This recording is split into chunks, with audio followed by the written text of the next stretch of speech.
देखिए, obviously fans disappointment तो उनको होगी, क्योंकि एज ए टीम हम लोग इतना अच्छा नहीं खेले। एज ए टीम अच्छा नहीं, इंडिविजुअल अच्छा नहीं खेलेगा तो ऑब्वियसली एज ए टीम भी अच्छा नहीं खेले। तो आज़म के ओपन की बात है तो जब हम ड्राफ्ट में टीम सेलेक्ट कर रहे होते हैं और उसके हफ्ते बाद हम सब प्लेयर्स जितनी भी टीम बन चुकी है तो उसको रोल दे देते हैं कि आपके पास इतना इनफ टाइम हो कि जब आप टीम में आओ और जब आप प्लेइंग 11 में खेलोगे तो आपका ये रोल होगा। और आज़म का भी हमने उसको बता दिया था कि हम आपको एज ए ओपनर भी देख रहे हैं। तो ओबियसली आज़म ने उस नए बॉल से बहुत ज़्यादा प्रैक्टिस की है। और मेरे ख्याल से अगर आप फिटनेस की बात करें तो मुझे लगता है कि वो वाला अब सवाल होना नहीं चाहिए। अगर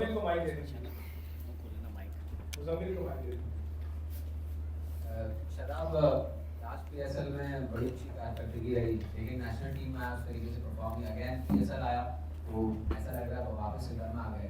क्या मसला है कि इंटरनेशनल में रेप्लिकेट नहीं हो पाती परफॉर्मेंस? लोगों को ऐसा लगता है कि हमारे प्लेयर्स जो हैं वो अब सिर्फ पीएसएल तक महदूद रह गए हैं। देखिए, ऑब्वियसली फैंस डिसअपॉइंटमेंट तो उनको होगी, क्योंकि एज ए टीम हम लोग इतना अच्छा नहीं खेले। एज ए टीम अच्छा नहीं, इंडिविजुअल अच्छा नहीं खेलेगा तो ऑब्वियसली एज ए टीम भी अच्छा नहीं खेले। ऑब्वियसली जिस तरह last year player of the tournament था, जब मैं टीम में गया तो थोड़ा सा रोल भी चेंज हुआ मेरा। और ये एक्सक्यूज़ नहीं है, ऑब्वियसली उस तरह परफॉर्मेंस नहीं हुई जिस तरह मैं पीएसएल में कर रहा था। फिर मैं ड्रॉप हुआ।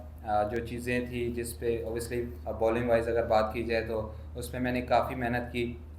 4 डे खेला, जितने ज़्यादा मैं 4 डे खेल सकता था वो 4 डे खेला। कोशिश कर रहा था कि क्योंकि एज ए ह्यूमन आप मेहनत ही कर सकते हो, और जिस चीज़ का ऑब्वियसली एज ए प्लेयर आपको पता होता है कि आप किस चीज़ पे स्ट्रगल कर रहे हो, उस चीज़ को ओवरकम करने की कोशिश की है। ऑब्वियसली अभी भी मैं इंटरनेशनल टीम में आया, ऑब्वियसली हमारा न्यूजीलैंड का टूर सबके लिए इतना अच्छा नहीं रहा। उसमें मेरा भी उस तरह अच्छा नहीं रहा, लेकिन ऑब्वियसली जिस तरह के मैं हमेशा से बात करता हूँ कि जो चीज़ें हमारे कंट्रोल में हैं हम उस चीज़ की तो पूरी एफर्ट करें, क्योंकि मेहनत हमारे कंट्रोल में है।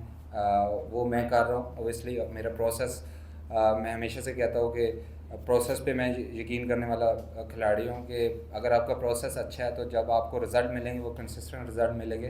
तो कोशिश करता हूँ कि उसको प्रोसेस को जितना ज़्यादा और अच्छा करने की कोशिश करूँ, जितनी ज़्यादा मैं मेहनत कर सकता हूँ बिहाइंड द सीन वो करूँ।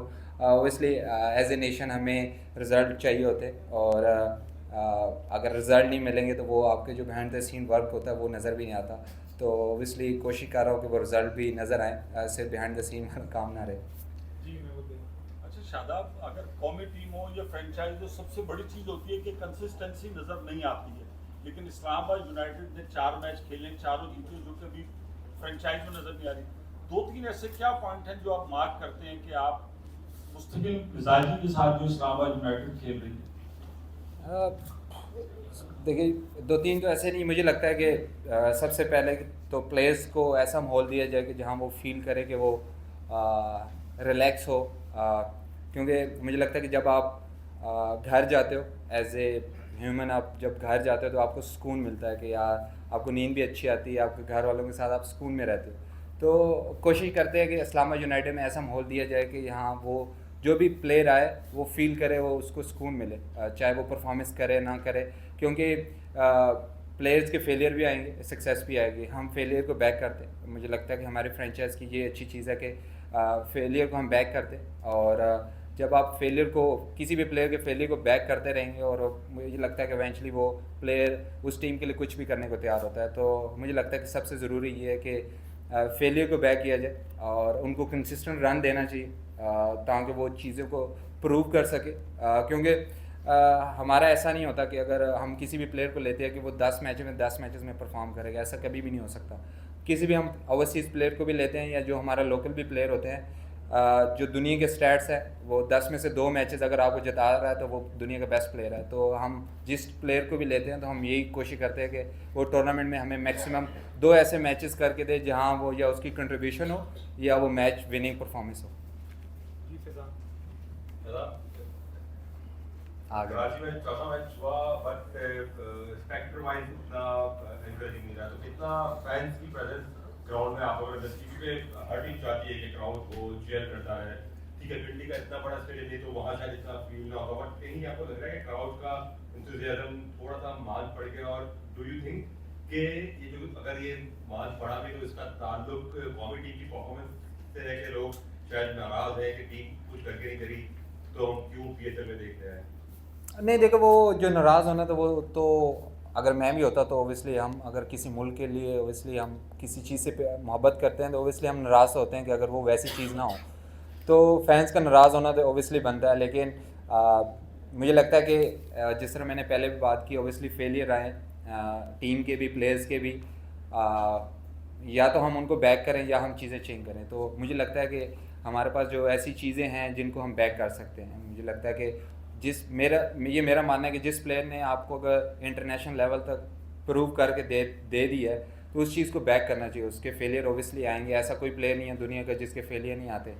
और मुझे लगता है कि वो जिस तरह पहले बात कर रहा हूँ कि फेलियर को बैक किया जाए, उनको कंसिस्टेंट रन देना चाहिए। ऑब्वियसली इवेंचुअली वो ऑब्वियसली ओवरकम करके चीज़ें बेहतर कर सकते हैं। कभी कभार ऐसा होता है कि आपको रिजल्ट नहीं मिल रहे होते, लेकिन बिहाइंड द सीन बहुत ज़्यादा मेहनत हो रही होती है, शायद उस टाइम आपको रिजल्ट नहीं मिल रहे होते। तो मुझे लगता है कि उस टाइम हमें सब्र करना चाहिए किसी भी खिलाड़ी के लिए या किसी भी टीम के लिए। ओबियसली पूरा साल हमारा नेशनल टीम का इतना अच्छा नहीं गया, लेकिन अभी मुझे लगता है कि ये अच्छी चीज़ भी हुई है कि प्लेयर्स वापस आए अपने फ्रेंचाइज के लिए, इंटरनेशनल क्रिकेट से दूर हुए हैं, ये यहाँ आके थोड़ा रिलैक्स फील करेंगे और होपफुली यहाँ से फॉर्म वापस लेके जाएं। जब नेशनल टीम के लिए कोई भी सिलेक्ट होता है वो फॉर्म में वापस जाए, ताकि एवेंचुअली हमारे पूरे कंट्री की जीत होगी। क्योंकि अगर सारे प्लेयर फॉर्म में होंगे और वर्ल्ड कप भी आने वाला है, एशिया कप आने वाला है, तो अगर हमारी टीम के प्लेयर ज़्यादातर फॉर्म में रहेंगे तो ओबियसली हमारी कंट्री को बहुत ज़्यादा फ़ायदा होगा।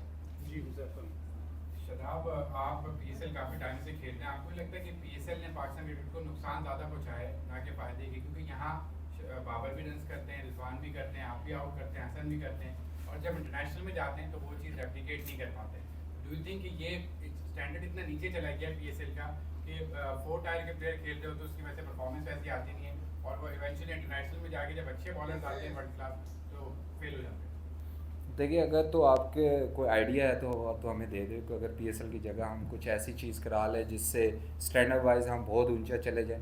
अगर आप देखें तो स्टैंडर्ड वाइज दुनिया के जितने भी बेस्ट प्लेयर हैं या बेस्ट हमारे लोकल टैलेंट है तो वो यहाँ खेल रहा है। तो अगर इधर जो परफॉर्म कर रहा है तो ओबियसली आप इंटरनेशनल में जब परफॉर्म नहीं करते तो आप रिलेट करते हो कि पीएसएल में, तो इसका मतलब अगर जो पीएसएल में परफॉर्म कर रहा है तो इसका मतलब जो नहीं कर रहा तो वो तो उनका लेवल पीएसएल से भी कम है, तो फिर आप कैसे वो जज कर सकते हैं? मुझे लगता है कि हम बहुत ज़्यादा जजमेंटल है एज ए नेशन।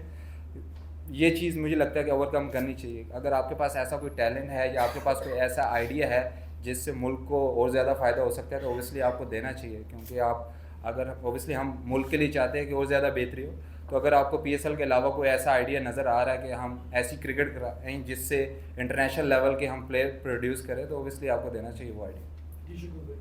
शादाब, 2 खिलाड़ियों के बारे में बताएं कि एक तो आपके देगीना दोस्त हसन अली जिस तरह की परफॉर्मेंसेस पीएसएल में दे रहे हैं, दूसरे साहबजादा फरहान जिस तरह का इस वक्त गोल्डन सीजन चल रहा है कि नेशनल T20 में भी और पीएसएल में भी, तो दोनों के बारे में बताएं इस तरह की परफॉर्मेंस, खासतौर पर साहबजादा फरहान। देखिए, साहबजादा माशाल्लाह जिस तरह अभी मैं उसके बैटिंग से पहले टीवी पे आ रहे थे स्टैट्स, तो 98 की एवरेज थी, दुनिया में सबसे ज़्यादा स्ट्राइक रेट था, सबसे ज़्यादा छक्के थे। तो उसके बारे में ओबियसली मैं कुछ कह भी नहीं सकता क्योंकि इसका गोल्डन रन चल रहा है। होपफुली ये कंटिन्यू रहे और होपफुली जब वो टीम में भी आए तो जिस तरह भाई ने बात की है कि वो टीम में भी वैसी परफॉर्मेंस दे जिस तरह यहाँ दे रहा है या डोमेस्टिक में दे रहा है, तो उसके लिए तो बहुत नेक तमन्नाएं और जिस होपफुली हम सब लोग दुआ करेंगे वो ज़्यादा देर तक चलता रहे। और हसन देखिए जिस तरह मैंने बात की थी कि बिहाइंड द सीन जो आप मेहनत कर रहे हो तो जब तक रिज़ल्ट नहीं आते वो चीज़ आप जज नहीं कर सकते। तो ऑब्वियसली वो जिस तरह का पूरा साल उसने स्ट्रगल किया, उसकी सर्जरी हुई, वो अगर आप कोई बंदा एनसीए में आता था तो उसको देखता तो सुबह 8 बजे वो उधर होता था और रिहैब कर रहा होता था और मेहनत कर रहा होता था। तो अल्लाह ताला ने उसको वो सिला दे रहा है और जिस तरह का उसका रिदम लग रहा है बहुत अच्छा है कि जो जितने भी हमारे करंट प्लेयर हैं वो ज़्यादा से ज़्यादा फॉर्म में रहेंगे तो पाकिस्तान टीम के लिए ज़्यादा फ़ायदा है। जी ठीक है। शादाब, बहुत अच्छी परफॉर्मेंस इस्लामाबाद यूनाइटेड की इस पीएसएल के अंदर अब तक, और वाकई कप्तान का बड़ा रोल होता है जिस तरह टीम लेके चल रहे हैं और जैल हो रहे हैं, टीम को लड़ाना सब कुछ करना। तो यहाँ तो बहुत ज़्यादा एनर्जी कप्तान क्योंकि इख्तियार आपके पास पावर है, लेकिन बहसियत नायक कप्तान जब पाकिस्तान टीम में तो वहाँ कुछ इनपुट होता है, जो पावर है, या वहाँ जो कप्तान है उसके पास भी अब पावर कम हो गई है? देखिए ओबियसली जो भी चीज़ आप कुछ चेंज करना चाहते हो तो उसके लिए आपके पास ऐसी चीज़ें हों कि आप या जिस तरह आप कल्चर डेवलप करना चाहते हो किसी भी टीम का, ओबियसली मेरे पास फ्रेंचाइज है ऐसी जिसमें मुझे लगता है कि हमारे ओनर का बहुत रोल है कि उसने हमें उस तरह बैकिंग दी हुई है कि यार हम जिस तरह भी चीज़ें करना चाहें वो हमें करने देता है। उसमें सिर्फ मेरा नहीं, उसमें कोचिंग स्टाफ का है, माइक है, रेहानुल हक है, बहुत सारे हनीफ भाई हैं जो कि बहुत सारी चीज़ों को जलन कर रहे हैं, क्योंकि एक सिंगल बंदे से चीज़ें नहीं हो सकती। चाहे मैं ग्राउंड में बहुत सारी चीज़ें कर रहा हूँ लेकिन बिहाइंड द सीन जो मैनेजमेंट है उनका बहुत अहम रोल है किसी भी फ्रेंचाइज का या किसी भी टीम का कल्चर डेवलप करने में। तो दूसरा वाइस कैप्टनसी मैं तो अभी वापस आया हूँ, तो अभी तो देखेंगे कि इस PSL के बाद कैसे इख्तियारात मिलते हैं। जी इमरान, अच्छा आज हमने देखा एक surprise move Azam Khan open आए थे आज, तो क्या तैयारी, एक और ओपनर तैयार कर रहे हैं क्योंकि पहले ही बहुत सारे ओपनर थे, और दूसरा उनकी फिटनेस के बारे में क्योंकि हर गुजरते साल के साथ खराब हो रही है। हम देख रहे हैं कोई सिंगल में थोड़ी मुश्किलात है उनको, कोई अगर क्लोज डबल हो तो फिर कोई मुश्किलात होती है उनको, तो कोई मैसेज आपने उनको दिया कि यार अब थोड़ा ज़्यादा हो गया, फिटनेस थोड़ी सी आप लोग ध्यान दें? देखिए जिस तरह आज़म के ओपन की बात है तो जब हम ड्राफ्ट में टीम सेलेक्ट कर रहे होते हैं और उसके हफ्ते बाद हम सब प्लेयर्स जितनी भी टीम बन चुकी है तो उसको रोल दे देते हैं कि आपके पास इतना इनफ टाइम हो कि जब आप टीम में आओ और जब आप प्लेइंग 11 में खेलोगे तो आपका ये रोल होगा। और आज़म का भी हमने उसको बता दिया था कि हम आपको एज ए ओपनर भी देख रहे हैं, तो ओबियसली आज़म ने उस नए बॉल से बहुत ज़्यादा प्रैक्टिस की है। और मेरे ख्याल से अगर आप फिटनेस की बात करें तो मुझे लगता है कि वो वाला अब सवाल होना नहीं चाहिए। अगर आप जिस तरह मैंने पहले बोला कि हम उस चीज़ को एक्सेप्ट कर रहे हैं, कुछ ऐसा एक प्लेयर होगा जिसको हम कवर कर सकते हैं, मुझे लगता है होगा और हमारे टीम के लिए वो फ़ायदा, मैं ये नहीं कह रहा कि वो पाकिस्तान के लिए होना चाहिए, लेकिन करंटली वो जिस फ्रेंचाइज के लिए खेल रहा है उसको एक ऐसा प्लेयर है जिसको हम कवर कर सकते हैं, तो मुझे लगता है कि हम उसको कवर कर रहे हैं। और यही चीज़ है कि हम उसको बैक कर रहे हैं। आपने देखा होगा कि वो इस्लामाबाद के लिए हमेशा से परफॉर्म करता है और हमें उसकी परफॉर्मेंस की ज़रूरत है, ना कि फ़िटनेस की। ओबियसली फ़िटनेस बहुत ज़रूरी है, फ़िटनेस के अलावा आप ज़्यादा उस तरह कंसिस्टेंट परफॉर्म नहीं कर सकते। लेकिन मैंने आपको पहले बोला कि आपको एक टूर्नामेंट में हमें 2 ऐसे मैचेस चाहिए जहां वो हमें परफॉर्म करके दे और विनिंग कंट्रीब्यूशन करे, तो वो हमें हमेशा करके देता है वो। जी सही लास्ट शादाब, जब आपकी परफॉर्मेंस नहीं की तो आपको टीम से ड्रॉप किया, तो उस वक्त कभी आपने सोचा था कि मतलब नायब कप्तान आपकी टीम में वापसी होगी? ठीक है, और दूसरा ये बताया कि एक वीडियो वायरल हुई थी जिसमें सचिन मुश्ताक आपको टिप्स दे रहे हैं, बॉलिंग काफ़ी सही करवा रहे हैं, तो वो क्या हिदायत थी? और मैंने देखा कि एक हाथ आपके पीछे बना हुआ है, एक हाथ से बॉलिंग कर रहे हैं, तो ऐसी क्या हिदायत थी कि आप जो है आपकी बॉलिंग थोड़ी सी तब्दीली है? देखिए जब ड्रॉप हुआ तो ओबियसली जिस वजह से ड्रॉप हुआ पहले तो कोशिश की है कि उसको ओवरकम करें, उस पर मेहनत करें ताकि टीम में वापस आएँ। और आप ऐसा नहीं है कि प्लानिंग होती है कि यार आप कैप्टन बनोगे या वाइस कैप्टन बनोगे या कुछ ऐसी आपको ओहदा मिल जाएगा, तो इसकी कोई ऐसी प्लानिंग तो नहीं होती, ना आपके कोई माइंड में होता है कि आपने ये बनना है या आप उस चीज़ के पीछे भागते हो। तो ना कभी मैं इस चीज़ के कभी पीछे भागा हूँ, ना मुझे इतना ज़्यादा है कि भागना चाहिए। दूसरा सैकी भाई के साथ देखिए जब स्ट्रगल कर रहा था तो जो ऐसी चीज़ें थी थोड़ी बहुत फाइन ट्यूनिंग होने वाली थी बॉलिंग में, तो वो एक ऐसी ड्रिल थी जिससे मुझे ज़्यादा हेल्प मिली। और देखिए वो कोशिश कर रहा हूँ कि वो कंसिस्टेंटली वो चीज़ें होती है और कंसिस्टेंटली एज ए बॉलर मैं परफॉर्म करता रहूँ। जी सुहेल लास्ट क्वेश्चन। शादाब भाई पहले तो बहुत बहुत मुबारक हो हाँ, मुबारक। टीम के लिए कि इस्लामाबाद यूनाइटेड PSL में लगातार 9 मैच जीतकर सबसे ज़्यादा लगातार मैच जीतने वाली टीम बन गई, और कराची किंग्स को भी 2020 के बाद आपने कभी अपने खिलाफ जीतने नहीं दिया। तो 2 विनिंग स्ट्रीक के हवाले से बात कीजिएगा, बताइएगा क्या कहेंगे? दूसरा मैथ्यू शॉट आज इस टूर्नामेंट से बाहर हो गए हैं, क्या कोई हम रिप्लेसमेंट देखेंगे या फेडरेशन कब ज्वाइन करेंगे? क्योंकि बहुत बड़ी टीम अच्छा ज़रूर कर रही है, लेकिन अब क्या इसका जो है नियम बदल होगा, क्या सोच रहा है? देखिए डेफिनेटली मैथ्यू शॉट को हम मिस करेंगे क्योंकि हमारी पहली पिक थी और प्लेटिनम पिक थी। ओबियसली अनफॉर्चुनेटली वो इंजर्ड हो गया और उसको ओबियसली रिप्लेसमेंट तो हम लेंगे। और राशि भी मेरे ख्याल से 5 मैचेस बाद हमें अवेलेबल हो रहा है लाहौर में। तो दूसरा विनिंग स्ट्रीक तक मुझे पता नहीं था वैसे, क्योंकि बहुत ज़्यादा चीज़ों का सोचते नहीं है एज ए टीम। कोशिश करते हैं कि जो हमारे हाथ में चीज़ें हैं हम उसको एज ए प्लेयर अपने जिसको हर प्लेयर को रोल दिया गया है और उनसे ये डिमांड की जाती है कि जो आपका रोल है उसको अच्छे तरीके से निभाने की कोशिश कीजिए, क्योंकि आप एज ए ह्यूमन कोशिश ही कर सकते हैं, ऑब्वियसली आपको रिज़ल्ट का तो पता नहीं होता। बस आपका एटीट्यूड ग्राउंड में बहुत अच्छा होना चाहिए, क्योंकि एटीट्यूड मैटर करता है, चाहे आप जीत रहे हो चाहे हार रहे हो, ऑब्वियसली वो बहुत इंपॉर्टेंट है। मेरे एज ए कैप्टन मैं हमेशा उनसे सिर्फ एक चीज़ की डिमांड करता हूँ, नेवर गिव अप एटीट्यूड होना चाहिए, चाहे हम हार रहे हो चाहे हम जीत रहे हो। किसी ऐसी टीम को जब हम हार भी रहे हो तो कोई ऐसी ब्लेम गेम ना हो, या कोई आप एक दूसरे को ऐसी नज़र से देखें नहीं कि शायद दूसरे प्लेयर को ऐसा फील हो कि यार शायद मेरी वजह से टीम हारी है। तो कोशिश करते हैं कि चीज़ें सिंपल रखी जाए, प्लेयर्स को ऐसा माहौल दिया जाए जहां वो एंजॉय करते रहें और एक दूसरे की कंपनी एंजॉय करते रहें। ओके जी, thank you so much. Thank you.